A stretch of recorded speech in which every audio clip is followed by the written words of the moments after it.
Hello students, today we will study about epidermis. In the last video lesson, we studied about the types of simple permanent tissues. Now before studying about the complex permanent tissues, we need to study about a special tissue which is the epidermis tissue. Now it is a single layer of cells covering almost the entire plant body. As we humans need a layer of skin to protect our internal organs and organ systems, similarly, plants also require and possess a covering throughout their body, which is known as epidermis. Now this epidermis gets modified according to the plant habitat and needs. Like the plants growing in dry habitats need water. In case of such plants, the layer of epidermis will be very thick in order to prevent excessive loss of water. In fact, plants growing in deserts have a thick waxy chemical called cutin in their epidermal cells, which prevents water loss to the maximum extent. On the other hand, in terrestrial plants, usually the aerial parts have epidermal cells which are specialized in waxy secretions, and it helps in many ways like protection against mechanical injury, loss of water during high temperature, and parasitic infections.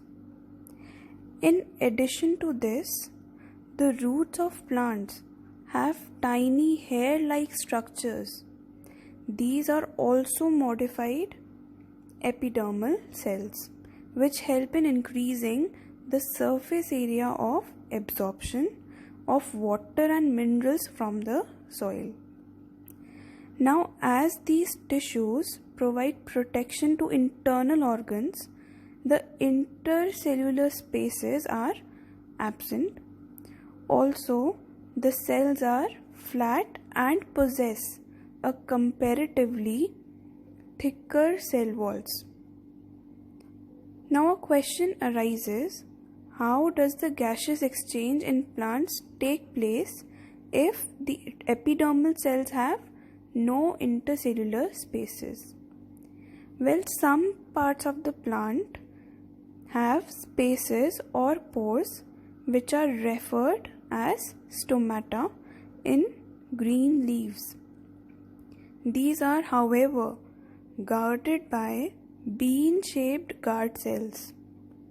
The guard cells manage the opening and closing of the stomata for the gaseous exchange and for the exchange of water vapor also. So in the terrestrial plants, in the roots there are these hair-like structures, and in the leafy parts there are these openings or pores called stomata. Now what about its stem?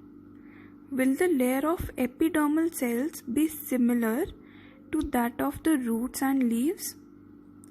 The answer to this is no.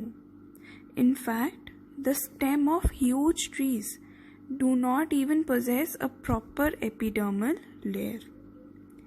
In plants which are much older, the epidermis is replaced by secondary meristems, which is referred as the thick cork or bark.